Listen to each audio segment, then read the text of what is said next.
I'm Kourtney Jossy. I'm a freelance illustrator from the Pacific Northwest with 7+ years of illustrating experience, at least.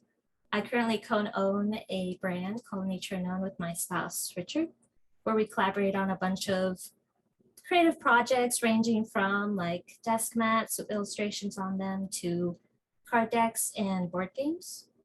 Then kind of a brief history about my whole career is starting back in 2006, I started college at Portland State University with the intent of pursuing engineering or a biology degree, probably more so biology. 2008, I took my first drawing class as kind of just a way to gain extra credit because I liked drawing to begin with. And I was like, why wouldn't I take a drawing class for credit? But I liked it so much that in 2009, I changed my degree to an art degree with kind of the mindset that I'd get into game design in particular. But considering that it was Portland State, the art department was kind of not that developed, didn't have that many nuanced degrees within it. So my degree was actually just a general art degree called Art Practices. So most of the work that I did was primarily traditional work, even though I wanted to go into game design. And then after taking my sweet time, I finally graduated in 2014. Took a long time. And then in 2015, I did my first convention with my now husband, Richard, who I met in college as well. And 2016, we got married and started a studio called Dual Brush Studios, where we offered our illustration and concept art services. And within that same year, we got our first somewhat big client called Fantasy Flight Games. Then in 2017, I started to feel kind of, a little bit different about concept art or that kind of illustration. I think my original intent for getting into it was maybe not really on par with what I wanted to do creatively, speaking with illustration. So I kind of wanted to get back into traditional work, kind of like what I did in school. And then in the following year, in 2018, we created Nature Unknown. And on my half of Nature Unknown, I created a bunch of traditional work. As you see on the left side, I did a lot of graphite drawings and gouache paintings that we would frame and we would sell both online and at conventions. My spouse, Richard, he still was doing digital painting. He'd mostly do like Northwest landscapes. And so we were kind of selling those together under the same brand. And then in 2019, started to kind of get tired of just traditional work. So I was once again kind of antsy about what I was doing. I really liked what I was doing, but I kind of was getting tired of just making a lot of traditional work for a brand that we weren't sure really made sense to be doing that for. And he also was still doing digital work, so I started to kind of combine digital and traditional work together to kind of see if I liked that kind of direction, as well as for like a brand direction. And then in late 2019, I just made a full return to digital work. I got kind of tired of combining the two. I kind of just wanted to get back into digital work and kind of explore with that again after having doing just traditional for a while.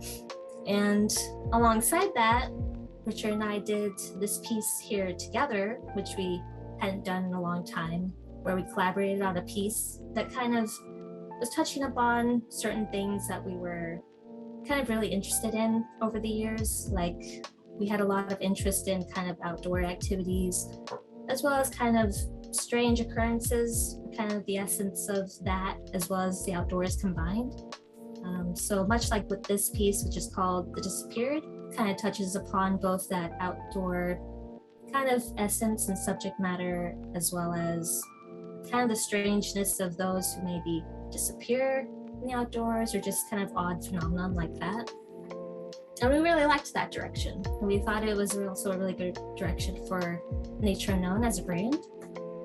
And so we ended up developing a bunch of new pieces, much like this one, for the shows that were supposed to happen in 2020. And our first show is going to be in February. But as you all know, the pandemic happened, and so all our shows were canceled. So throughout that whole year, we just spent just kind of thinking about what we were doing, how we were collaborating together. Did we like what we were doing? What was our direction? What does it mean that our shows are gone? Like, are we too dependent on shows? So we kind of were just spending the whole year thinking about what we're doing. It was a little confusing during that time. So in 2021, I started to get more of an idea of where I wanted to go technique-wise and style-wise. And the first project that we did that really established that style for myself, which is my current style, was the Outdoors Oracle, which you can see in the gallery right now. And so in mid-2021, that's when we developed the Outdoors Oracle. And that's when I really honed in on my current style that I'm doing now, and I really liked it. And then in late 2021, we started to get a better understanding of what our brand was about, as well as also knowing like how to really separate out the work or figure out who really is good at doing what. Because before we were kind of doing everything together and it was kind of not very clear, and it was a little bit confusing. So in 2021, we really figured out like, okay, Richard's really good at doing this, I'm really good at doing that. And in particular, we kind of decided I was really good. Well, I really was maybe the best at doing the final illustration for projects, and he was really good at managing manufacturing and producing works and the like, and such as that. So yeah, and then also in late 2021, the shows came back and they went really well. And then in 2022 to present, I continued to explore this current style along with other more creative projects under Nature Unknown. And kind of as I mentioned before, we're understanding the direction of Nature Unknown better, as well as realizing there's a lot of tabletop opportunity or potential with our brand. We both were still very interested in games, including board games, and so that's kind of where we're currently going. We're developing even more tabletop projects, and yeah. And so, and alongside all of that, I'm also pursuing just other creative avenues, such as doing an internship and also being acquired by an art agency. So yeah, so kind of just exploring other avenues that I can take my illustration for my own personal career alongside Nature Unknown. With my current work, I'm trying to utilize color, shape, and texture to express just kind of subtle and contemplative meanings, especially in regards to like the outdoors or the nature of people. And also my current work kind of harmonizes what I liked about both digital and traditional.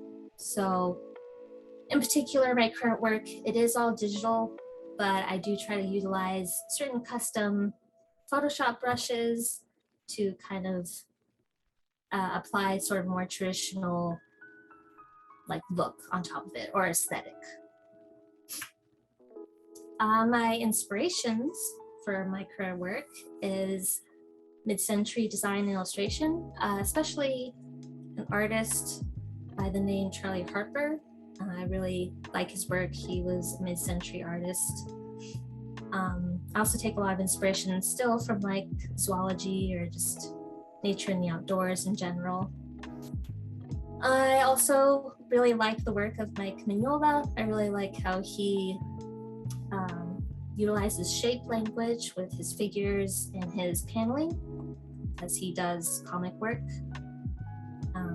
I also take a lot of inspiration from introversion in general. I kind of like to take a more quieter approach to the illustrations, particularly since I definitely am more of an introvert and I like kind of the commentary that can be found there. And then also animation and film and design in interesting places as well as interesting uses.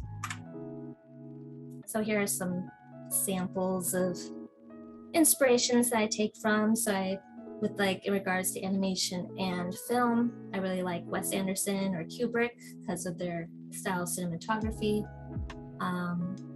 I also like a school called Gobelins. It's an animation studio in France, I believe, and they release new animations every year that is done by students.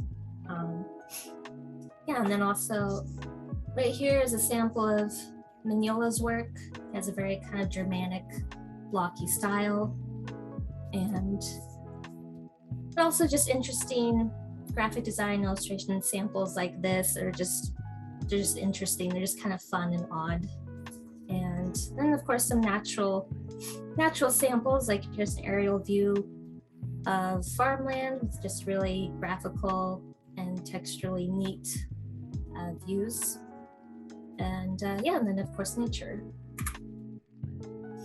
So probably the top things that I learned throughout what I've done is one is different ways to utilize illustration, so which I kind of touched upon, which is kind of just figuring out different ways that I can utilize illustration, as you know, because in my early years, I kind of approached it in a very linear, kind of pretty straightforward way. I kind of thought, you know, you create an illustration, it's meant to be viewed just as a print or on a screen.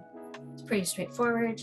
But throughout the years, I kind of realized, well, now you can kind of use illustration in a myriad of ways, such as the samples here, like the Outdoors Oracle. Not only can I utilize illustration for the cards themselves, but also understanding how to utilize it for packaging and just products in general. And then also this kind of wood ornament that I created an illustration for, and then we translated that into the appropriate files in order to cut out on our laser cutter. And then also a sample of one of our desk mats that we sell. Then another thing I learned that I really liked having learned is the work will always be for others, or in other words, understanding what community you want to serve with your work. So for us in the early years, like we kind of, like with the very first convention, we kind of were just doing what we wanted. We kind of just did some concept art, digital concept art, and then we took it to a show, and you know, we just had prints of that, you know, at the very first show. But over the years, we kind of realized if you want to succeed as far as like a business or like career goes, for us anyway, we really had to learn that this kind of wasn't just about making work for ourselves, but rather making work that others could connect to and that they actually kind of want to, you know, relate to and invest in some way.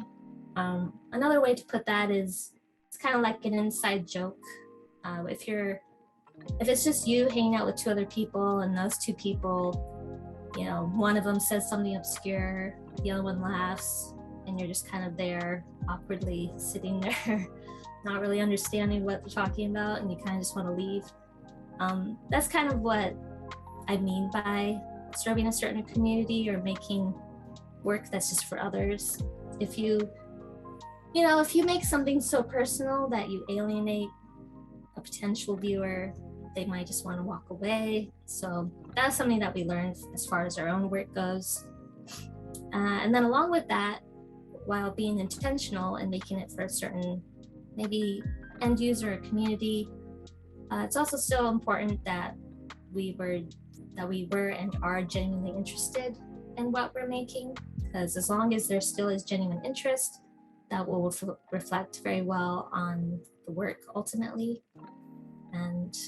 But really it's just taking something that you really like or that you're passionate about, but making it relatable for a certain viewer or community and pushing the culture of that community forward in a creative way. And yeah, and then I have a couple demos that I prepared. Hey, Kourtney, real quick, if you don't mind me interjecting, like one of the things I really liked that you mentioned was, I guess, like your inspirations and where you started from stylistically and where you are now. It seems like it's a very conscious and deliberate effort, but also too, you're very aware of your inspirations And I feel like with some people that's not the case. Like they just draw or they just like create. Right. They don't necessarily think of that. And it's funny when you mention that, like I definitely see all your inspirations because you said Mike Mignola. I could definitely see that because he's like very, very graphic and the way he lays out a page Mhm. is designed very well. And Al Parker, like I love his stuff. Like I have like a whole book of his stuff because like, just like the mid-century illustrators, they can do something creative with just like a mundane scenario, like two people Mhm. talking to each other, or like a woman smoking a cigarette and a guy looking at her. But the compositions are beautiful, and I see that in yours too. But also the animation, like stylistically, I guess, at least for your more current work, like how you handle Mhm. figures or your color palette. So, like Yeah. seeing all that, I never would have thought about those individuals, but it definitely makes sense. Yeah. And it's nice that you're aware of that because I think through that you get a better sense of consistency when you're creating your work because you Mhm. understand not necessarily it's a formula, but you understand these are the ingredients that you can play with and you can always create something new. Right. Yeah. So Yeah. yeah, that's really cool. I think I kind of became that self-aware, I suppose, because just through working with my spouse, because you always have someone else there to view you from an outside perspective. So you kind of just start thinking about yourself in that same way. So Yeah, I think that might be why. So I think that's one of the benefits of having worked alongside Richard for so long is that I think it just has helped us to both view ourselves objectively and just in a constructive, critical manner. If that yeah. makes sense. Oh So yeah, definitely. I yeah, love this. I mean, this is what we're talking about in the advanced class right now, is awesome. the idea of being aware of where your strand of creative comes from. But before I add more to that, have I been pronouncing Mike Mignola's name wrong? Because Kourtney like filet mignoned Mike Mignola's name, and I I just want to thought do it it was one more that time. too. Will you say again real quick how you're the fancy Mignola? Do it. What is it? Mike Mignola.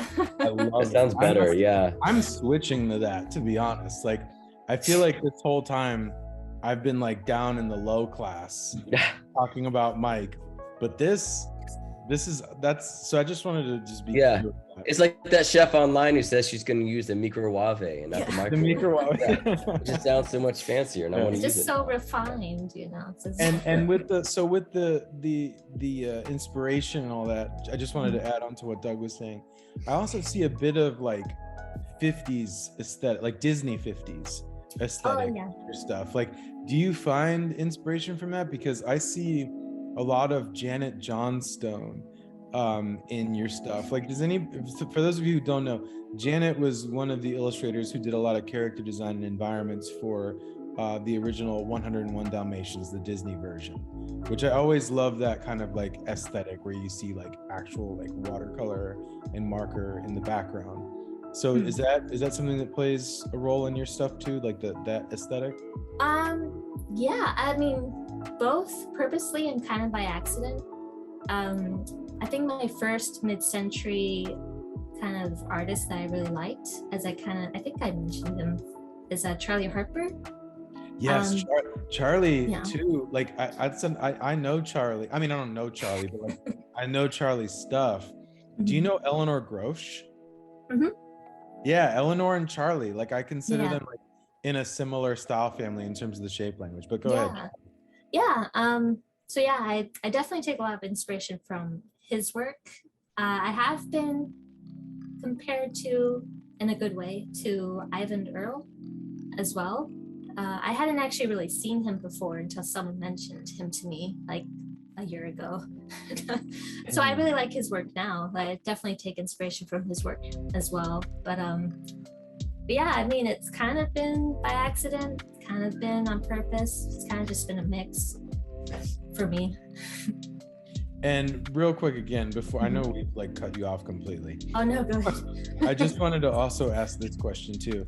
Like a part of a strand of like what we've been discussing in the advanced illustration class is this notion or this idea of peripheral reference or peripheral research or peripheral inspiration. Like if I'm ever interviewed about anything and I'm asked about inspiration, I won't just list artists and illustrators. Like I'll say Arnold Schwarzenegger, you know, like my inspiration goes in so many different ways. Right. So because like for example, there's this artist named Craig Drake that I've been talking about to my students, and a lot of his inspiration came from 80s shampoo commercials, Nice. particularly ads for that. So is there anything kind of like in that realm that inspires you as well, that's not necessarily like a direct influence from an actual illustrator? Yeah. Yeah, I mean, I take a lot of inspiration kind of from kind of just anything that's visual. I mean, kind of like here, there's kind of this aerial view, which is very graphical, and I really like that. I mean, I usually try to take inspiration from things that aren't just illustration, because I know when I was younger, when I was pursuing like concept art originally, I always would just reference other concept artists, which was kind of, it was a little stagnant. I don't think it really helped me creatively, because for one reason, you kind of start to kind of just only mimic the artists you're looking at. Yeah. Which, you know, that's not like bad or anything, but creatively wise, though, I kind of realized I kind of would stagnate if I only focus on artists, especially present day artists. So I do try to make a concerted effort to just find inspiration from kind of just anywhere. Yeah. But Yeah, yeah, I'm noticing that too. Oh, sorry, go ahead, Deb. No, I'm saying because it has to go through more of a filter too, so you can still be inspired by it and that same excitement that you have looking through it, but like you're not aware of it, but you're having to create more work in order to make it work with whatever style or approach that you're working with. Yeah, I totally get that, and that's something like Tony and I talk about all the time. It's just like looking, like say if I do a lot of comics, like majority of my influences are outside comics, because I don't want to just like, you know, just recycle a lot of the same stuff or subconsciously be influenced so much that I'm just kind of like mimicking some of their marks or design processes or anything else. So yeah, I completely understand that. Yeah. So again, sorry for interrupting. Yeah. But, No, no worries. You're good to move into the demos unless anybody has Oh, anything they'd like to add. Let's see. Well, I'll switch my screen.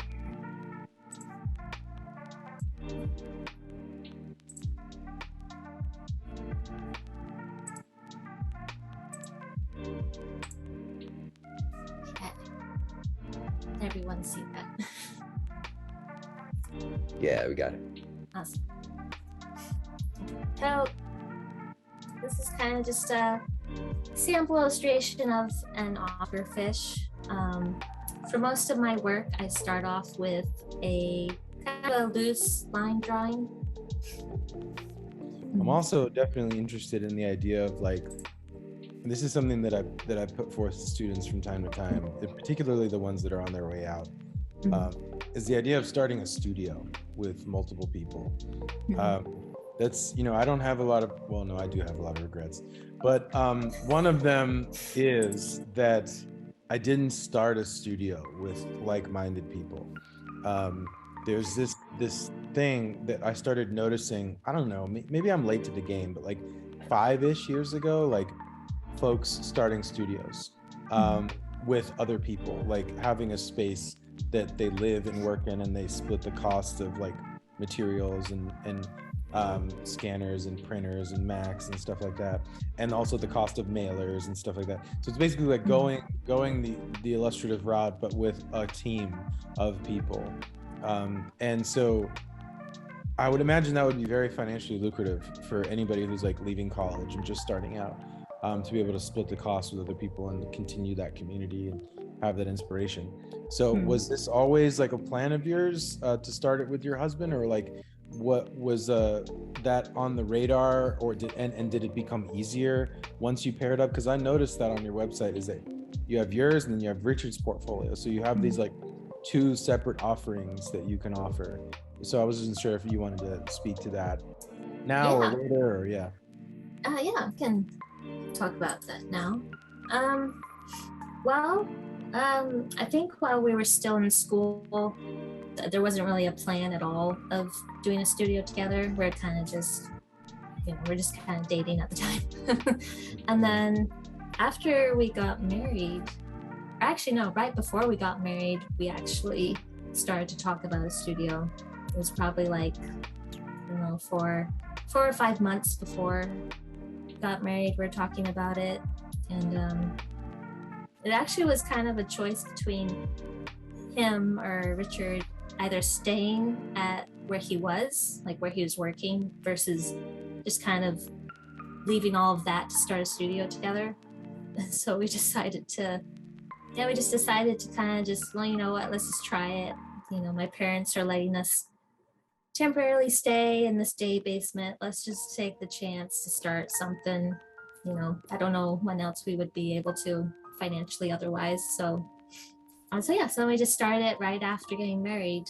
And um, it definitely was financially pretty tight in the beginning. um, so it's hard. I mean, it could be hard work, and it also could be kind of hard figuring out how to really work together.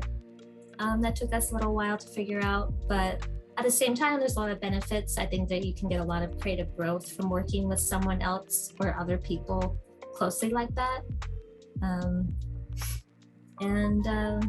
Yeah, it's can't remember what the second half of your question was. Well, no, I mean, it's really just that. It's like how, I guess maybe it seems like you're saying that you didn't have like a career that was happening before you started the studio. So it's like you wouldn't know what life was like without working with Richard, Right. is what it seems like. Yeah. So I mean, when I was starting out, I was sharing a house with a bunch of like sort of like degenerates, and it wasn't like they didn't understand art. They were more like about like blocking the boat, like kind of hardcore what is it, like protest people, like what is the social justice warriors. Yes. And so like I didn't have like a lot of people to bounce things off of for a long time until I moved to Atlanta. But I mean, I had my wife, but was lacking that like illustration community.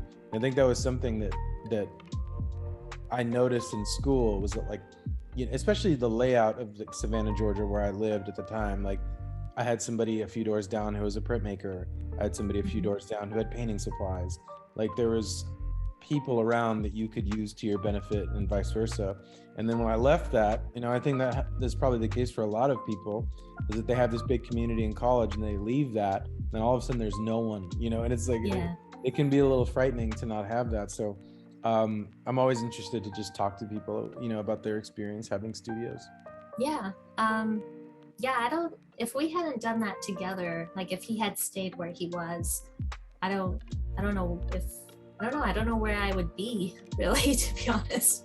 I mean, like you said, I kind of did a lot of my personal career growth like alongside my spouse. So it's kind of like, well, who knows what would have happened. But I don't know, I guess there's just been so much personal creative growth together that it's just, I just don't know where else I would be if I hadn't done that. But we also kind of look towards past peers from college, kind of from our art classes and such. And I mean, most of them aren't doing anything related to art anymore, which is totally fine. I mean, No, yeah, I feel you. That's the same experience for me. Yeah, which is kind of weird. It's like, oh, would we have stopped if we didn't do this together? Are we the reasons why we actually are still doing this? Yeah, for better or for worse, whatever, But, oh, for sure. And that's one of the reasons I'm so interested, is because of just how it's not this, we got an accounting degree and now we're all going to start working at this firm. Yeah. There's a little bit more of like a nuance, I think, with pursuing a creative career, and I think that lots of students are really interested in that. Like that's, I think, where I get the most questions is, how did you go from being in school to starting your LLC and all this, and it makes sense that they'd be interested in that. Yeah. But again, I'm so sorry I'm throwing a wrench in your demo. No, this is the second time I've thrown a wrench in your demo. They're great questions. Yeah, no, it's I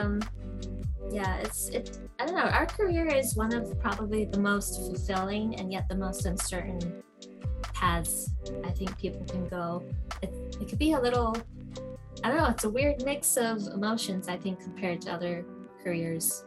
Personally, some are seemingly so straightforward. They have like this perfect ladder that leads them on their career. It's like, yeah, I go to school, then I get an internship, then I go work at the bank, and I'm good for life, you know.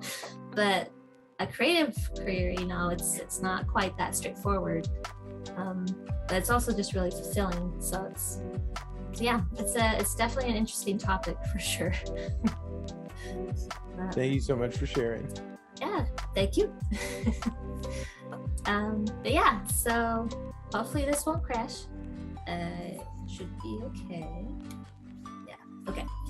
So yeah, so kind of like what I was saying before, most of my illustration work starts off with kind of a looser drawing, a lot like this. At this stage, I usually try to think of the general shape language and composition. Of course, for this piece, it's very simple. It's an Oscar fish, but nonetheless, it has the same process as any other illustration. Then after that stage, I usually block in the figure. Sometimes I'll go ahead and just fill in the line work that I already made and make some tweaks to it, just to kind of get a base going. And then after that, I'll start to apply or block in color, including the background. And also still keeping in mind general shape language of like the different shades on top of the initial or base shape or figure. And then after that, I'll start to play around and apply different textures. I'm not sure if I mentioned this before, but I usually utilize Photoshop primarily. So I utilize mostly like 2 to 3 custom brushes that I made myself, along with like 2 of the brushes that come with Photoshop. Yeah, so I start to apply kind of maybe more tones or hues or colors to these blocks of color shapes, and I start to play around with texture with those brushes that I mentioned. And also start to kind of push and pull parts of the figure. So like here, that kind of back fin, I kind of start to think about, you know, maybe it's a different tone compared to the front. It's kind of but also still wanting to maintain kind of generally a flat aesthetic to the figure. And then I continue to kind of play around with that texture, and I start to add kind of line work on top to kind of accent everything. And also still kind of continuing to tweak the general figure or shape. And then after that, I kind of started to play around with the background, kind of wanted to add a complementary, you know, just something to be paired with this primary Oscar fish, and also added kind of just textures. And then for the final, I kind of did a final tweak on all the colors, and I added kind of a more different trim, just so that it wasn't just a square image. And usually for tweaking the colors, I will utilize layer gradient maps in Photoshop. I'll just kind of subtly tweak things, which I typically will do. Sometimes I won't. It depends on how much I like the colors. But yeah, so that was the Oscar fish. It's really great to see. And I'll open up in here. While you're doing that, quick question. So when you're using colors, are you working in RGB and thinking like, I'm just gonna use any colors that I like, or are you always thinking about for print, which would probably come out the best? Well, really? Yeah, like thinking how it will print, but also of course colors that I just think look nice depending on what the piece is. Yeah. Yeah, so usually thinking about both. Okay. Yeah, printing is sometimes a tricky thing. Yeah, I would think, especially for yours, just because, you know, you have a lot of flat color. So if like a color shifts, it's gonna be much more noticeable than something that's a little bit more like painterly, you know. Right. But yeah, I mean, it looks great no matter what. Oh, thank you. Yeah, when it's flatter shapes, it is a little less forgiving, I suppose, in a way. Yeah. So you have to be kind of weirdly precise, but I do like it more than the previous work I did. I mean, I used to do like digital, like full-on rendering paintings, but yeah. Yeah, so it seems like are you bringing something else up? Sorry. Oh yeah. Oh, just one more demo. Okay, yeah, but go and show can that. go Sorry, I ahead and thought you were say. done. Yeah, go ahead. Let's see. Just switch it here. Alrighty, does that look good? Yeah. Awesome. Okay. Well, much like the last one, I started with a line drawing just to kind of get the composition and the shapes. And then again, started to block in the colors that I had in mind. Unlike the Oscar fish, I went ahead and kind of added a unique trim to the background, but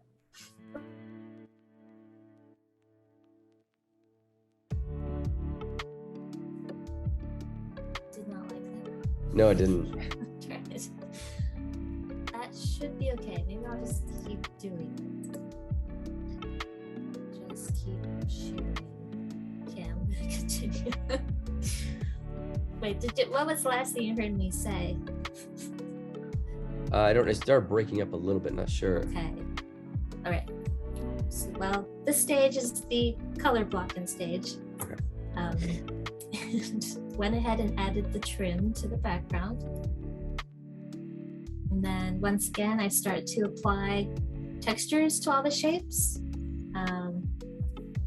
And also started to kind of tweak the lettering, which I just thought would be kind of nice to add a complimentary title to the image.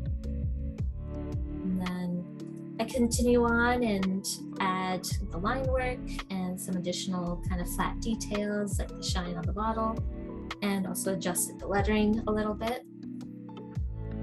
And then the final is just some color adjustments. Zoom might not like this again.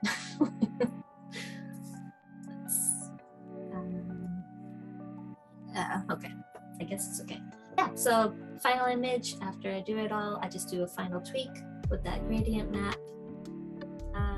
I think you saw the last thing. It basically was just finalizing the image with color adjustments at the end. Right. I think No, we saw that. Okay, good. Yeah.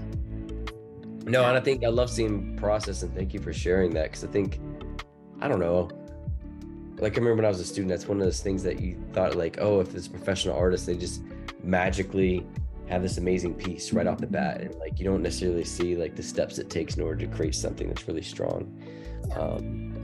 And that's one thing I love about your work is like where you started from is what you're showing us earlier. It's like a little bit more detailed, and now you kind of stripped it down to more of like it's more concentrating on like shapes and composition and color. And it's beautiful and it works out really well. Like, do you still find that you want to kind of like go back to that, like, oh shit, or do you like fight against like adding more detail to something, or do you think about like, let me strip it away even more? You know, I don't know. I don't actually find myself wanting to detail more. I think I just really burnt myself out on detailing work in the past. But kind of funny enough, though, Richard, he often kind of asks me that same question. He's like, well, why don't people won't know you know how to render things if you don't render it? It's like, well, it's not about rendering. It's just, not that that's bad, but it's just, that's not necessarily what I'm going for. But no, I mean, I personally really like the flatter style. It just, for me personally, it just is really refreshing creatively. I don't know, I just really kind of like that direction. But although perhaps kind of ironically, that kind of flat style is probably actually a really effective way to do a more rendered painting, which I kind of realized, like, I think that would have actually helped me even more if I had done that in the earlier years. But really, but I don't really have a desire to paint more details per se. Okay. But yeah, it's interesting. Yeah, because I see what you're talking about, like where you simplify, and I think that can be a little bit harder. It is harder at times because everything means more. So like, the shape of like one of your trees, like getting down that shape in order to relate to something else kind of means a little bit more compared to like your earlier stuff where it's more rendered. But yeah, I mean, it's done really well. thank you. And one thing I'm gonna go back to real quick too, because I know you mentioned about, signing with an agency. Would you mind talking a little bit about that? Like how that came about, and like what do you think some of like the benefits of that are? Because I know some students have asked us about that, and if that's something they should pursue. Yeah. So I think back in the fall last year, I kind of wrote up an email and I picked a couple illustration or agencies that I liked, and then I sent some emails to them. And then at the beginning of this year, I heard back by one of them, and then we kind of just negotiated and talked about how it would work over the next couple weeks, and I signed on with them. It's still pretty early on. They technically haven't gotten me work yet, so I'm still kind of seeing how much I like this current agency. But kind of from my general understanding, I feel like an agent is good for like really big clients. So if you want to work for like HBO or Netflix or Nat Geo or something, I think there's a lot of value in an agent because they already have made that connection with those big clients and they already have that trust.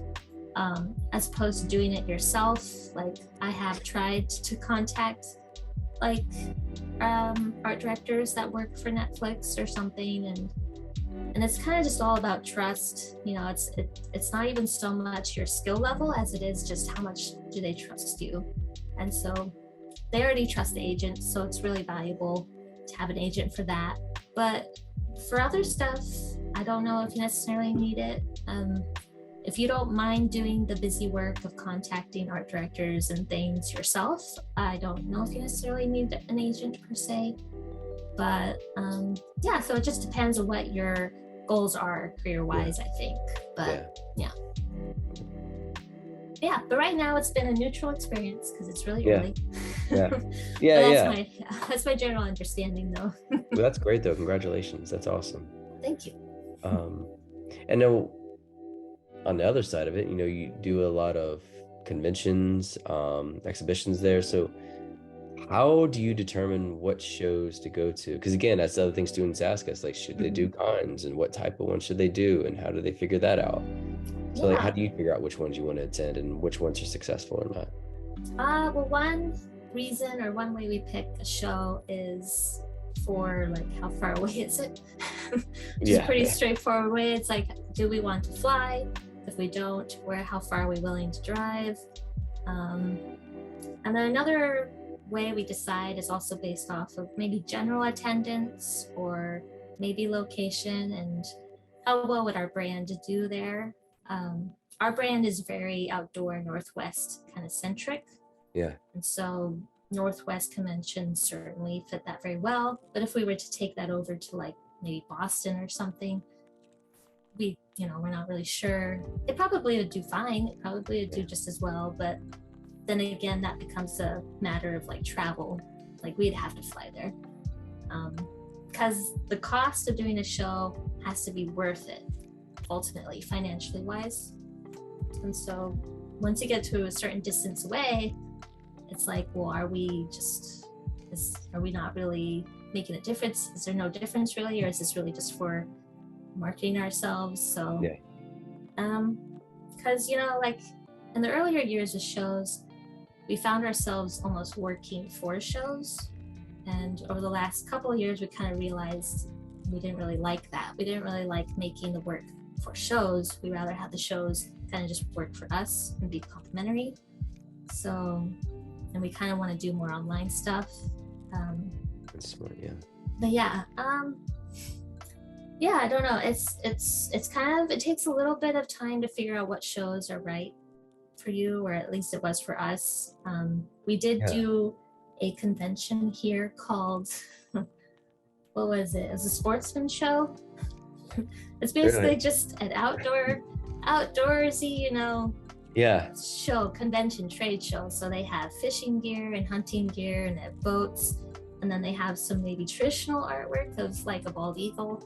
Yeah. So when we were doing like traditional work for Nature Unknown, like the graphite drawing that you saw on the slide, we're like, yeah, why don't we try it? And it was a 5-day show. It was a very long show, very long days. 5 days, wow. And we did terribly. Oh, really? Nobody cared. Absolutely nobody cared. So that was not the right audience at all. Like, even though we have outdoor themes and all that, they were not open to anything other than what they were used to. Yeah. So, that was an interesting experience. But it was a really good learning experience, though, because that actually was the show that really taught us about, like, well, what is our audience? Like, what is the community that we really want to try to serve with Nature Unknown? Yeah. And it definitely was not a sportsman show. So yeah, it kind of takes a lot of trial and error to figure out what shows work for you, and you really have to decide what kind of even a lifestyle do you want. Do you want to travel with shows, or do you want them to be complementary to what you're doing online? Or so yeah, it's kind of just a mixed bag of figuring out what's right for you and in your brand or your career. Yeah. But It's kind of funny because, like, when I went to FanX at Salt Lake, Doug Wagner, my writer, he was there too, and he's been there for several years. And a lot of comic book conventions, like commissions, are a really popular thing there. And I was prepping for it. He was like, "No, it's like you're not going to get any." I was like, "Well, what do you mean?" Just because I thought he meant like me. And he was like, "No one does that. That's not really a thing. Like, they love like prints and they love like deals on prints." And I was like, "Oh, really?" He's like, "Yeah." And I thought, well, okay, I'll bring some paper and stuff just in case. And he was right, like not one person, and which is fine. But it's just, it's funny how like different conventions are like that, because different friends that I know in comics, like they'll only go to certain conventions because either like their style or the books that they work on work better at some conventions than they will at others. So like some may go to like DeMomo-Con, or some may go to like Heroes Con or Emerald City, and they'll all have different success rates. And yeah, it's just kind of funny, like figuring out your brand, like what people like them, like yeah. So like even though like there's some ways that it might be successful, just like at a con, it's it could be a little bit different. But no, you're right though too, and I find that like a lot of people work for conventions. Like a lot of people put a lot of weight into like if they're making enough money there, if they were a success, and they can take it really personally, and they don't, and it's just, I don't know. I think I never thought of it that way. I mean, I don't do a ton of cons, especially since after COVID, but it's almost like it's just like a fun way to network and meet other people,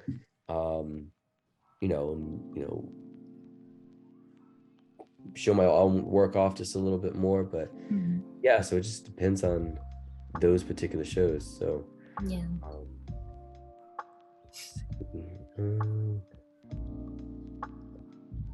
does anybody, I'll open up the questions for anybody in attendance. Do y'all have any questions? If you have any questions, feel free to ask Kourtney.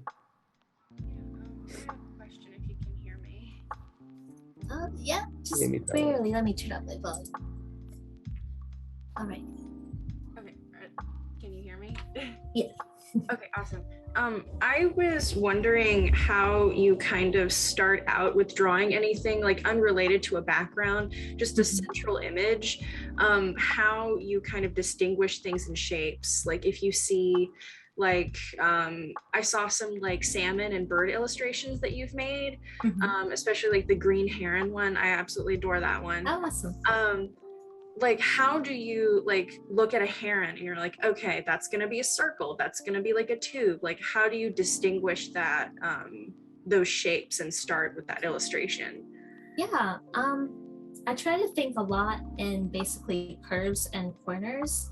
So I usually try to distinguish like what would be a curve and what would be a corner, and then I try to kind of assemble that in a thumbnail where they're kind of working together in a complementary way, and also looking at the overall flow of the image as well. So if I have like a line that turns into a corner and then it connects with a curve per se, like how is that affecting how the eye travels around the illustration? So kind of just breaking it down in kind of that formula. But yeah, hopefully that makes sense. Yeah, it does. Thank you. Yeah, welcome.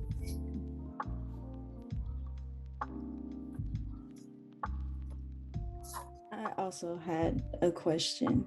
Yeah. So I remember you mentioning that there was a time when your work kind of burned you out when it came down to trying to add lots more detail. And I had a question prior to you mentioning that. I know that you're a freelancer and you pick up jobs, but have you ever had a burnout period? And if so, how did you get out of that so you can continue on with your career? Yeah, I've been burned out a lot. I feel like 50% of my career is being burnt out.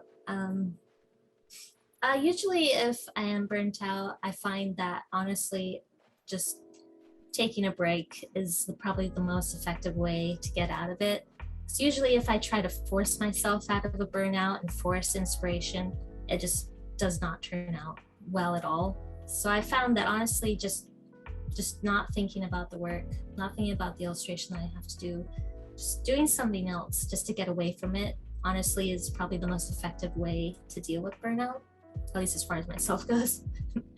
But yeah, I just think taking adequate breaks, understanding that it's okay that you don't have to be constantly working or constantly be drawing or painting in order to be an artist or an illustrator. Like, it's good to just have other outlets and facets to your life to kind of just get away from it a little bit and then come back refreshed and probably inspired from whatever else you like to do. But yeah.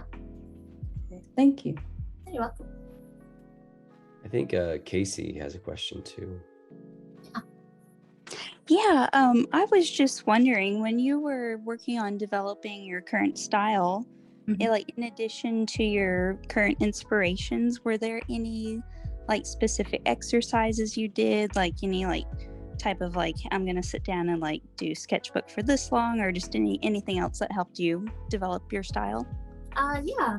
Well, I think in my earlier years, before I had my current style, I used to think that I had to have like timed practice. But with my current style, I find that honestly, just working when I feel like it and just focusing on what it is I'm trying to do with the illustration was the most effective for me.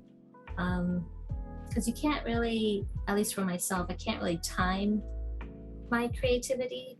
So usually trying to create more of a naturalistic approach to it, where I do it when I really feel like I can do it and focus, kind of helped me to zone in on developing that current style. But yeah, so I think it's a kind of a stereotype now, but I think practice really just is the best thing to do. Kind of just draw a lot, draw and illustrate just a lot when you feel the urge to do so. Probably is kind of my general recommendation for that based off of my personal experience. But yeah, hopefully that makes sense. Definitely. Thank you. Yeah, thank you. When you draw a lot, do you mind expanding on that a little more? Like, do you do like an observational drawing? Do you do studies? Do you do like structure breakdowns, or do you like compositions? Like, I don't know, like what type of drawing do you do? Do you feel like it's like the best type of practice? I do thumbnails and I kind of just play with shapes. Yeah. I think before, with previous styles, I would do a lot of reference studies. And I do recommend that a lot, especially in the earlier years. Just draw pretty much everything and anything that you can see. Yeah. But currently, if I want to kind of warm up, or I just want to doodle or refresh myself, I'll just play around with shapes and color and just kind of play around. I won't really give myself any restrictions or really any expectations. I'll just be like, no, I just want to play around. I just feel like doing a fish, or I just want to play around, basically, you know? Yeah. So yeah, so I kind of just do that. And I think compared to when I was younger, I really don't do a lot of purposeful practice. I kind of just, nowadays I can kind of just get into an illustration if need be, or when I want to. But if I do feel like, practicing in a sense, I'll just do kind of the playing around thing, Yeah. with shapes and color and composition. But yeah. Nice. Any other questions? Yeah, I also have a question. Like, I understand that you're doing freelancing and such, but does it also help well, I might be asking the same question. Oh, It, no it might worries. be dumb. I'm sorry. No Um, worries. so I was thinking, like, is there like a benefit of having to do freelancing? Like, are you able to like explore outside the box of having to see other places, other like locations, and share your work with others outside country? Um, yeah, I mean, I would say as far as my work or our work even being seen outside of the US, that definitely has happened through mainly in Nature Unknown, just our personal business, especially through like Etsy or online things like that. Because we have sold actually to various countries just through our online shops. With freelance, not so much. Freelance is a little more limited on how far it seems to have a reach, at least in my experience. But yeah, that's personal business definitely has brought us a more worldly exposure compared to freelance, as far as myself goes. But And I'm sorry, I'd ask this. Like, have you ever like worked for like another company before? Well, before you did your own? yeah, I did some freelance when I was freshly out of college. I worked for this one company. Well, not really. It wasn't really an official job, even though they kind of wanted it to be. But yeah, I worked for this company called Liquid Development. It's here in Portland, and they kind of are the middleman where they connect like an illustrator or artist to this bigger company. And through them, I did do some concept work for Microsoft and for a couple other larger businesses like that. But yeah, so I did a little bit stuff here and there, but it wasn't terribly fulfilling. But but it was what it was. Yeah, most of my freelance work, the nicer stuff came after starting Nature Unknown. I think Nature Unknown really helped me get seen more overall and to acquire more freelance work as well. Yeah. Oh, well, thank you so much for that. That would give me a better understanding, like outside of what my plans would be. Awesome. I have just another really quick question that's kind of unrelated. Okay. As someone who does like illustration full time, what chair do you use? Oh. Not well, I don't know the brand, but it's just kind of a nice computer chair overall where I can adjust like the back and I can adjust the arms. So any chair that's comfortable, they can make adjustments to, I probably would recommend.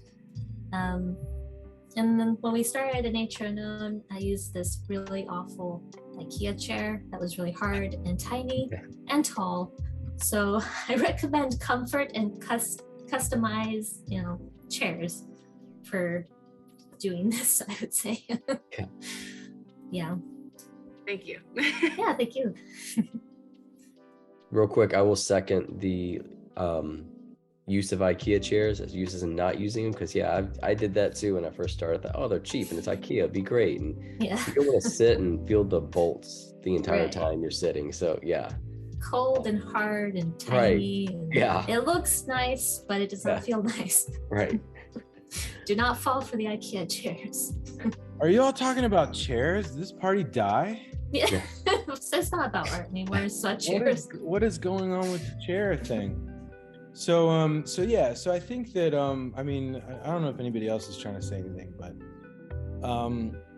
I would like to ask, what are some habits that you have formed? Like for me specifically, like I remember being kind of off the rails and not really having much structure and not having a plan. I think a lot of like the people in this session, no offense, they're in their early 20s, right? Like they're probably in their quarter life crisis. They probably have no schedule, like they miss class. There's a lot that we're disappointed about with this group here. And so, so I'm just kidding. But no, I as somebody who was once there at that early stage of college, it's it was for me all over the place. It was really hard to have a schedule. I remember personally, like when I left school and I was like, okay, I need to buckle down and make this career happen. Like nobody's gonna give this to me. My instructors aren't here anymore. They don't care about what I'm doing right now. You know, they have a new batch of students. I need to start making assignments for myself. I need to start paying my bills. I need to get my stuff together. Was there ever like a period of time like that for you, or were you always just sort of like well put together? Because some people are just like naturally that way. Like my wife's sister's that way. They've always been kind of a dork like that. But like some people, I think they learn that skill set, you know, whether it be instilled onto them by a family member, a relative, friend, whatever, or they just sort of like find it within themselves to do that. Are you familiar with what I'm talking about? And also, how did you cultivate that for yourself? I totally know what you're talking about. I think in college I similarly didn't really have a distinct schedule or routine per se. I don't think I was terrible, but you know, I didn't really have that so much. And then after college, after graduating, yeah, I definitely still didn't have much of a schedule or didn't really know what I was doing entirely. When Richard and I got married and started a studio, we kind of went on one extreme side. We kind of were like, okay, we need to do this for an hour every day, and then the next hour we have to do this, the next hour we have to do that for 12-hour days, you know, every day. So very strict and very timed, and it was a very bad idea because it does not work like that. Lifestyle-wise and creativity-wise, that just does not work, or for us anyway. And so now, I mean, I think a lot of it is very naturalistic. I think we've kind of realized what really works for us time-wise, and like, you know, if you honestly, kind of similar to the other question about being burnt out, it's like if you're burnt out, honestly, you should just stop for the day. You should just take a break. You know, so we kind of have more of this naturalistic, generally organized routine and lifestyle now, which I think works well for us. I think also for us, we kind of were the opposites somewhat in the beginning. I think even though I wasn't terribly organized, I still was fairly straightforward. And then he was probably a little more wacky. He was kind of a wackier lifestyle. But you know, like stay up really late, only sleep 4 hours, and you know, work at random odd hours. And I was a little more so straightforward than that. So I think because of that kind of helped us to create this nice, more balanced lifestyle. Because generally extremes just did not work for us individually or together. It did not work very well. So yeah. I feel like, I don't know if you said this like straightforward, like outright, but and I'm not trying to put words in your mouth. Are you suggesting that like having a partner has helped you to find that balance? I think in our case it has, technically. I think there's definitely something about what I forget what folks call like nesting, right? Like when you have like you're not sort of like on the move anymore. It's not like your apartment burnt down and you're going to the next place. There's something that I found there as well personally that I think maybe I can relate to you with. Yeah. There's me on my own. I don't know. Just I mean, if I had a montage of me living on my own in college, and my wife's sitting here laughing at me right now, it's out of control. So I think that I'm not saying that's entirely, you know, the partner oriented component is what solves that problem. I'm sure that it's also growth and experimentation and so on. But I definitely agree with you that there's something there. There's a credit to give to not just like a work partner, but just a partner in general. You know, because I mean, I found that in a buddy of mine named Sam. We used to make music together in school, and I found very similar kind of vibe where it was like on my own musically, I wasn't going to close or make things or solidify things, but with him as someone to bounce things off of, we were, I think, far more productive than we would have been on our own. Yeah. So I think that's definitely something that's good for students to hear, in my opinion. So thank you for sharing that bit. Yeah, for sure. Because it's really terrifying. Like like to be so like young and kind of like teetering on, you know, adolescence, but also adulthood. I think that's why people call it the quarter life crisis. There's so much that happens around that time. And like, I think that it's well, part of, I think, what we do, or what we try to do, Doug and I and other faculty, is we sort of play the character of, you know, let's help them out of it. Let's help them move through it. Let's make sure that they're not in reverse, you know? And that's one of those things that's like not necessarily on the job application until you start, you know, mixing with all these different, you know, young people who are yearning to do what you do, or do something like what you do. And so I think it's important for them to hear other folks' strategies on how to navigate that space. Yeah, yeah, totally. I think kind of like what I mentioned earlier, I think a lot of my personal creative growth did come from working alongside Richard all this time. I don't think a lot of that growth probably would have happened without each other. That's not to say we wouldn't have had growth apart from one another, but I think we do owe a lot to our kind of pairing for just all the growth that we've gone through.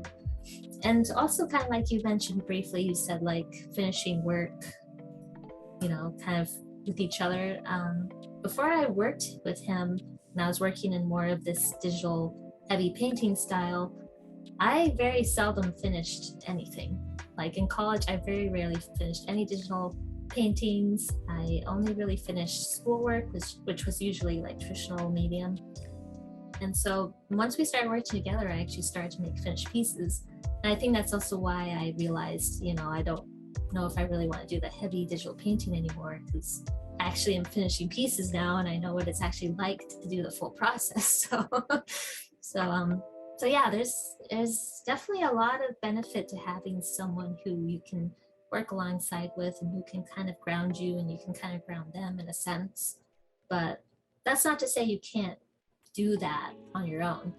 But there definitely is kind of a benefit to having a creative partner, you know. When you're experimenting undergrad, I think it makes it harder to close, because you're just experimenting. Like, when do you close an experiment, you know? Right. I mean, my father used to call it closing because he was a fan of baseball, and so like any like relief pitchers were closers in his mind. And he'd always tell me, he's like, you have to know, you don't have to know when to close, you just have to know when your client needs you to close. Right. And so that's something that I actually was discussing with students recently too, is that being an editorial illustrator helps you to know when you need to close. You know, it's like, whether you spiritually, you know, existentially feel like it's done or not, it needs to be. It has to be. Doesn't matter. There is a cutoff. So you think that maybe those deadlines help you to know when to close now, versus like being in college and not knowing when.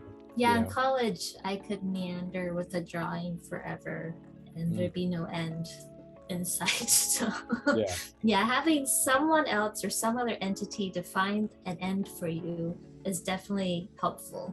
So otherwise you could just create the same piece forever, you know.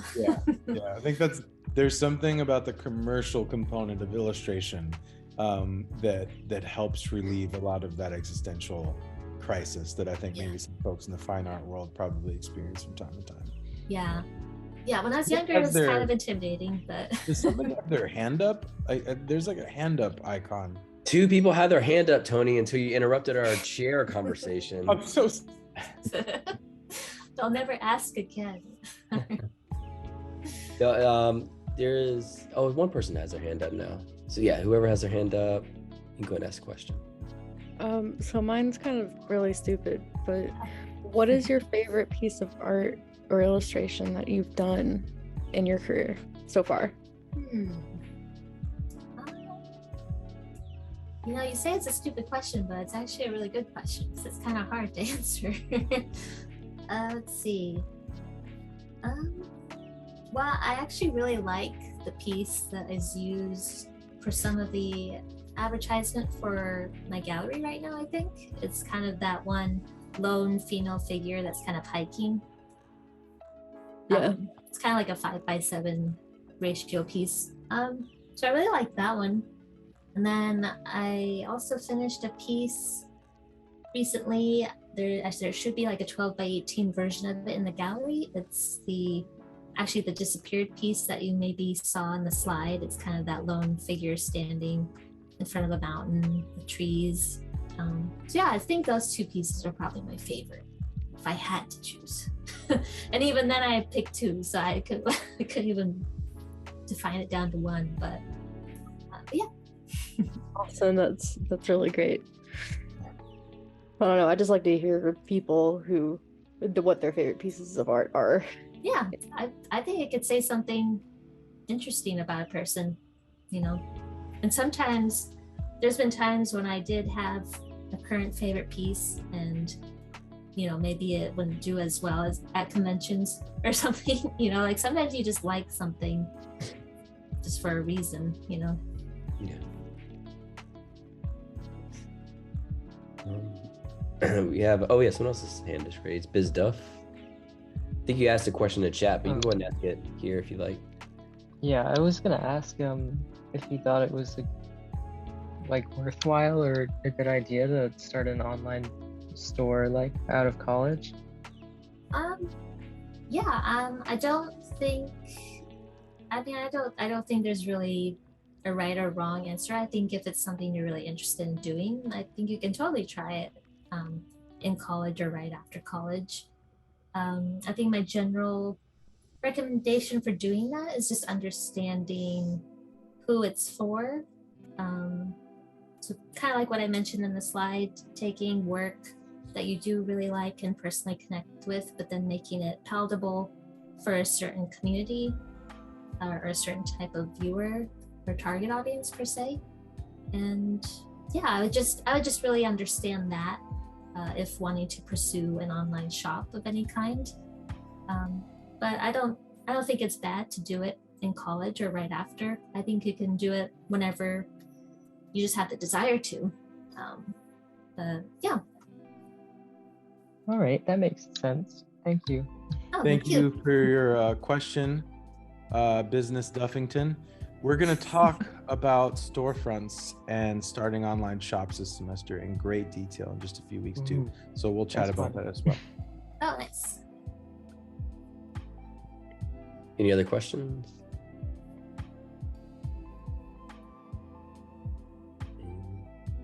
No. I'll ask one more question then. So, is there anything that you would like to do professionally that you haven't done yet? Yeah. I think as far as myself goes personally, so for work outside of a nature unknown, I would really like to do like work related to conservation and stuff like that. So even like illustrated infographics, which that's actually what I'm doing for my internship that I'm currently doing right now. It's for Kelp Blue, which is a conservation-based nonprofit. So that's kind of what I'd like to do more of and see where that goes, because I do still have a lot of interest in kind of biology or nature conservation, kind of like I did when I first was starting college. So I would kind of like to marry illustration and that interest together if possible. Do you know Scott Rollins? Like personally, or like the artist? I don't think so. He's a scientific illustrator. It's like what he refers to himself as. Oh. What's funny, Doug? Do I have something on my face? No, it's just no. I didn't know you could see me laughing. It's just the way you said that. It reminds me of your son. So that's why I was like, I like pie. Yeah. Yeah, that's my son. Yeah, Scott Rollins. I saw him do a lecture and a demo in Philly once, and it was so rad. He just is this scientific illustrator, and he does a lot of like, it's very biology oriented. It's very, well, I say like microbiology oriented, like yeah, like just his portfolio is very like matter of fact. It's very like studying cells and studying how things develop, and the majority of his income, at least at the time when I saw him lecturing, was through the public school system. So he did a lot of like illustrations for like science books. That was always something I wanted to personally like understand more beyond just his lecture and demo. And it sounds like that may be something that you would want to do. Yeah. So I'm just recommending that to you. Yeah. So Scott Rollins. Scott Rollins, yeah, he did Okay. a really, I don't know if he's like still active. It was like maybe 2012, 2013, 2014 that I saw him in Philly, and they all traditional, which was really cool. I don't know if he's like since transitioned or but yeah, just like a really, because you don't necessarily hear talks from people who are like in that world, you know. And I know that some students are interested in medical illustration as well as a scientific illustration, which is something that was offered as an elective when I was in school, but never had the chance to like take the class. But yeah, so I would throw out Scott Rollins your way. It was really interesting to listen to, and yeah, I can also maybe send you some stuff too if you like. Yeah, I'd love to receive whatever. But yeah, I mean, speaking of that kind of artist, I mean, Charlie Harper did a lot of, I think he did some science books and some biology books back in the day, which I really like. I love his older work. But yeah, I'll have to check out the Scott Rollins that you mentioned for sure. And it's like, I don't know anybody else who's in that sphere. Like that was like my only exposure to people in that world. And I was like, yeah, that's pretty interesting. You know, it's one of those ways where you can kind of sort of get away with like observational drawing as a career almost, you know? Yeah. Because I know that tends to be something that it's the foundation for a lot of people, a lot of illustrators, but it's not like their bread and butter, you know? Right. So like he has like all these like images of him. James Gurney as well, like is one of those people that sort of dives into so many different realms. Like I'm sure that James Gurney's dipped his toes into that world.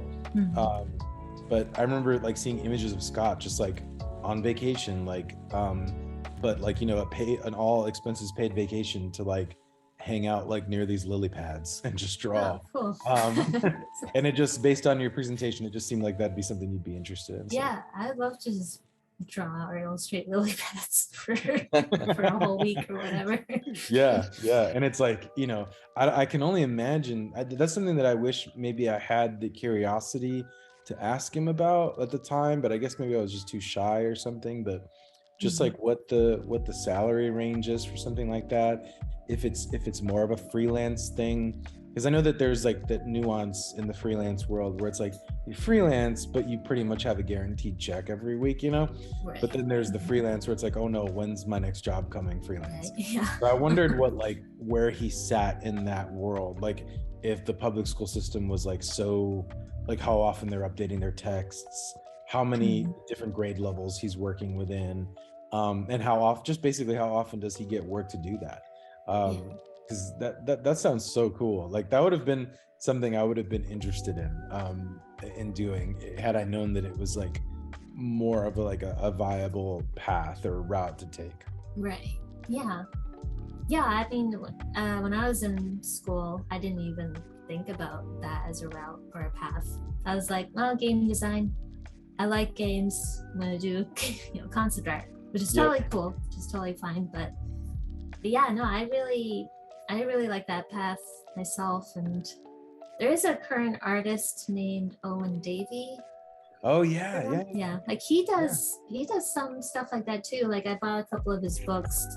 Granted, a couple of them are technically probably geared towards children, but I don't care.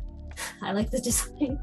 But they're very science-based, and actually I think he takes a lot from Charlie Harper as well. I think he takes a lot from the later works of Charlie Harper, where it's very primary shape-based kind of work. Yeah. And then he does a lot of like science or animal work. I feel so silly because I've been like showing Owen Davey for like several years to my digital class when we're talking about vector, but I didn't realize how much nature is in the mix. Like I'd only been showing maybe just a handful of Owen Davey pieces and not realizing that he exists within that nature-oriented world. Right. Which I think is freelance. So, yeah. Passionate about penguins. That looks great. Yeah, I bought a couple of those books. I don't care if they're for children. There are lovely books. And then there's another book he illustrated. He didn't write it, but it's called like Natural World or something. It's just this fully illustrated science book, and it's Yeah, like I'm one of my seeing the favorite books cover. now. I'm seeing the cover of that now.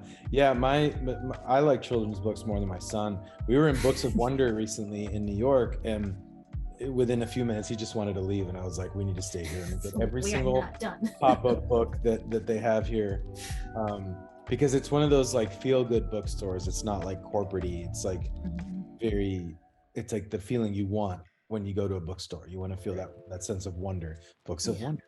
Yeah, no, they have like a huge glass case in the back with like a bunch of old school like fables. Like I didn't realize how many different iterations there were of The Wizard of Oz, or not just iterations, but like sub-genre or like subplots of Wizard of Oz.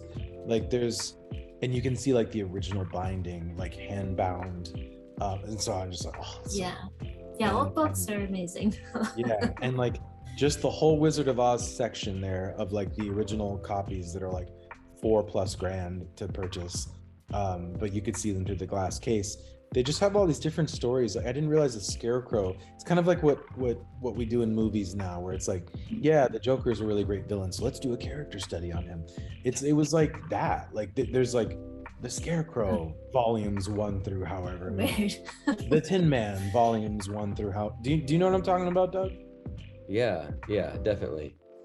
And it's funny, like you're talking about that with the children's book stuff, because I will take my kids to Barnes and Noble just because I want to go look at the children's book section. I didn't have anything like that for me growing up. Like it's amazing, like especially the quality of artwork and how diverse like children's books can be now stylistically. They're amazing, and like the design of them is amazing. Sorry, what was that, Kourtney? Oh, I was just saying they're just a lot more fun than a lot of illustrated books or whatever for adults. Right. It's like, no, children books, they play around with everything visually. It's right. Even the concept. I mean, I bought my daughter a book called We Don't Eat Our Classmates. So it's like the lesson is don't eat your classmates.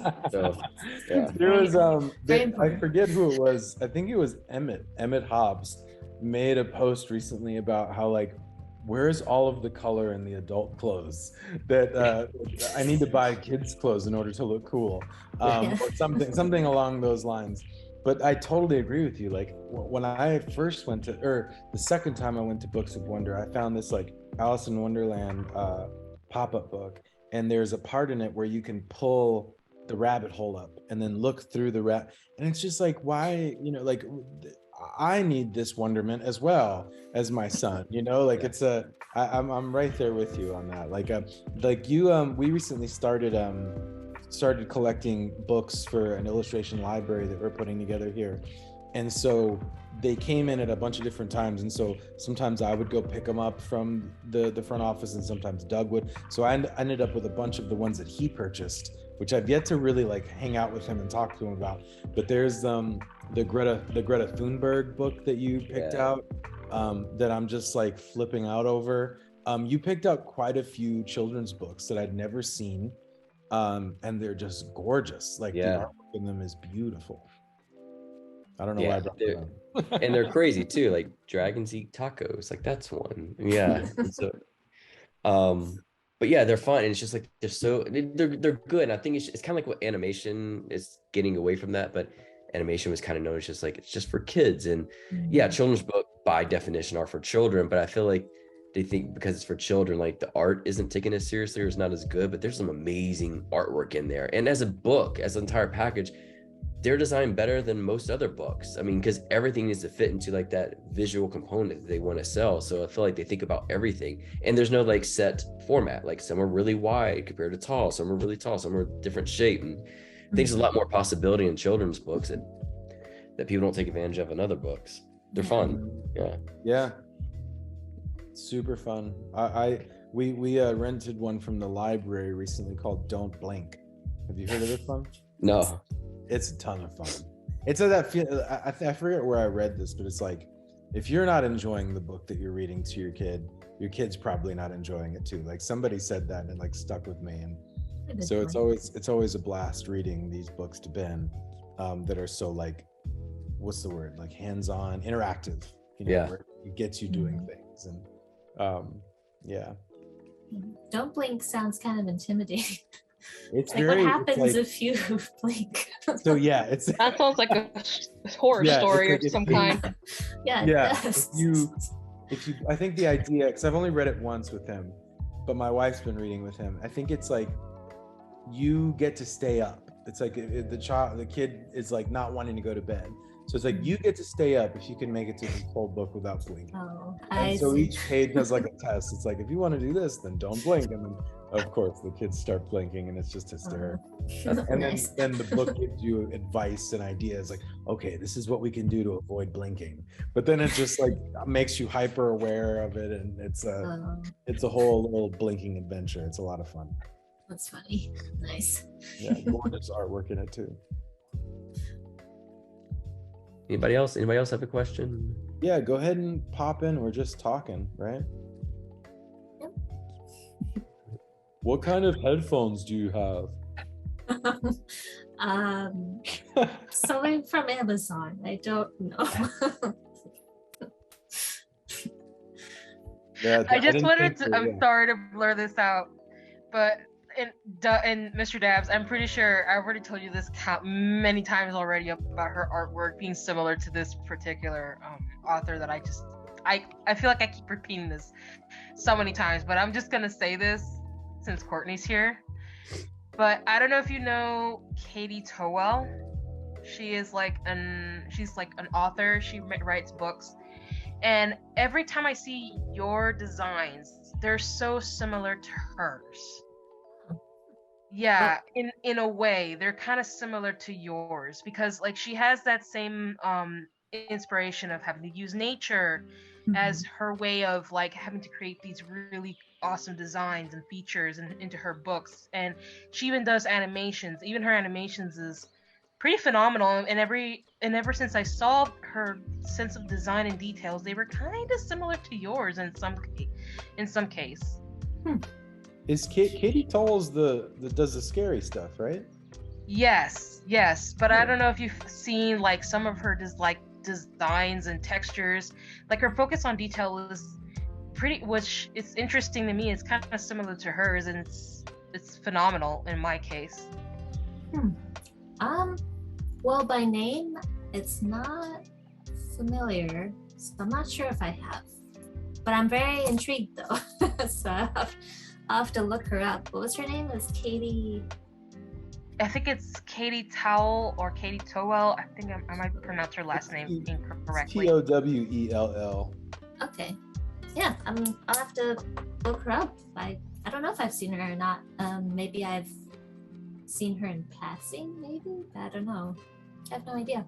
But that's cool though. One of the things that I really like talking about when it comes to Eleanor Grosh, now that I'm thinking about Eleanor Grosh because of you mentioning Charlie, is how movable, amoebic the work is. Like it could exist in advertising, it can exist in editorial, it can exist in book. And have you ever done any like advertising illustration with your stuff, like beyond the cards, and like worked with a big brand or anything? Because I remember Eleanor, somebody else that I saw speak in Philly, started her illustration career doing like Hallmark cards, which apparently she wasn't earning a lot doing.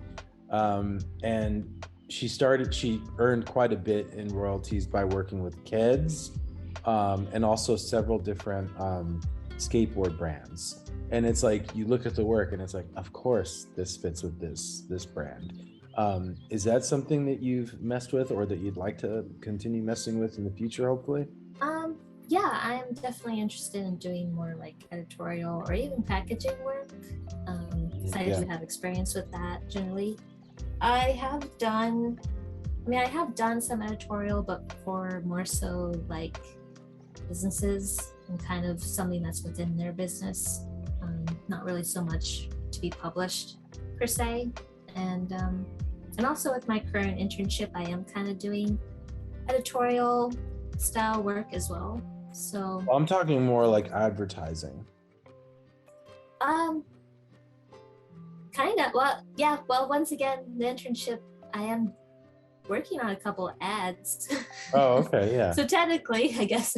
Yeah, But yeah. yeah, I totally would do advertising for sure. I Yeah, haven't because really. your stuff would kill in that world, like in my opinion, like not just in the nature component, but like in the peripheral, like wine labels and so on, like Yeah. things that pull from that. Yeah. Yeah, I would definitely explore that for sure. If I came across some opportunities to do so, and kind of touching upon it with the internship, but yeah. If you ever get a big ad gig, as soon as you negotiate the price, I probably won't be around, right? Because we're not around each other. But I'm gonna give you a high five right now for it because Awesome. it is Thanks. it is a ton of fun when they hit you with that price and you're like, yes, Oh, I would have done this for thousands of dollars less. It is awesome. a smile will come from ear to ear for you, and I will just remember me. I'm giving you a high five for that. Awesome. I will. I've only done a couple of them, but They're worth it. oh, it is so cool. It is so Awesome. much fun. Oh, cool. I'll definitely have to look for some opportunities for sure. Yeah, like my agent right now is like, she just closed a project with I forget the name of it, but like a couple of years ago, she did one artist that was on our roster did a series of illustrations for Royal Caribbean, and it's like these companies, they will pay so much money for things that we would have otherwise done for much less. Right. It's always very celebratory when it happens. It's like, yes, so you get a big bankroll and then you can relax and take a break for a minute. So it's nice. Yeah, sure. Yeah, it's interesting how certain areas of illustration or art just pays so differently. Like when I did work for Fancy Flight, kind of with the more rendered style, not to make them look bad, but they pay absolutely terribly. Like they don't really respect the artist at all. Like they're just like, no, you're replaceable. It's a flat fee. Don't care how many changes we ask you to do. Yeah. But then other work though, like you mentioned with advertising or other kinds of work, it's just like night and day the difference between the two, and it's just really weird in a way. Yeah, I think, I don't know, I guess maybe like the folks behind these different avenues just have different budgets, like I would imagine that just magazines can't really keep up with the budgets of like Starbucks. It's just a much bigger animal. Yeah, for sure. Casey, you had a question too, right? You guys kind of hit a little bit on what I was going to ask as far as like feeling comfortable like jumping into different sectors of illustration. I guess I was more wondering, like, do you feel a pressure to keep your current style, or do you feel like with your style that you would like jump over into the different illustrative sectors? I think for me, since I've experimented with style and techniques so much over the years, I really like to have a specific style and direction that I work in. I mean, I've seen other artists who do have various styles for certain kinds of work, and I think that definitely can work out if that's how you prefer to work. But for me, I like to kind of be pretty consistent, artistically wise or stylistically wise, and have found more success, I'd say, overall with having a certain visual voice per se, as opposed to having various styles that I do. But I think it's somewhat subjective. Just kind of depends on the person, what feels right for them. Yeah. Cool. Thank you. Thank you. Anybody else? Any other questions? I had a really good time talking to you, Kourtney. It was nice to meet you. Yeah, it's great meeting you and everyone else here. It was fun hanging out, talking, getting to hear more about you and your process. It was a lot of fun. I love doing these, especially like with something like what you do, which is so amazing. So we all appreciate it, and if you could see everyone right now, I'm sure they'd be giving you a round of applause. So thank you. On Zoom, it's just you can't see it, but they are. Yeah. All right, so yeah, that's it. And we went over time a little bit, but yeah, this was a lot of fun. I really appreciate you spending time with us. Yeah, and I'll reach out to you some more information in the next coming days. But thank you so much for spending time with us. This was great. Yeah. Thank you so much for having me. I had Yeah. a great time. All right. Well, thank you. Yeah, See thank Courtney. you. Bye, everybody. Bye.